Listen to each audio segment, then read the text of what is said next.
আমরা অনেকেই জানি যে নবীজির জন্ম হয়েছে রবিউল আউয়াল মাসে, সেই জন্যই আমরা মিলাদুন নবীও পালন করি। তাই মিলাদুন নবীটা পালন করার বিধান কি, এটা পালন করা যাবে কিনা, আর তিনি কবে জন্মগ্রহণ করেছেন এবং কবে মৃত্যুবরণ করেছেন, এটা যদি একটু বলতেন। অত্যন্ত সময়োপযোগী একটি প্রশ্ন, কারণ রবিউল আউয়াল মাসে আমরা প্রবেশ করেছি, যদি আমি ভুল না বলে থাকি।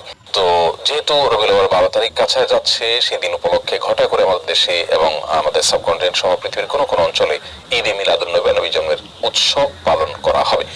তো এই উপলক্ষে প্রশ্নটি খুবই প্রাসঙ্গিক যে আসলে ঈদে মিলাদুন নবী পালন করার কোনো নির্দেশ আমাদেরকে ইসলাম দিয়েছে কিনা বা অনুমোদন আছে কিনা, আর রাসূল আকরাম সাল্লাল্লাহু আলাইহি সাল্লামের জন্ম তারিখ আসলে কবে।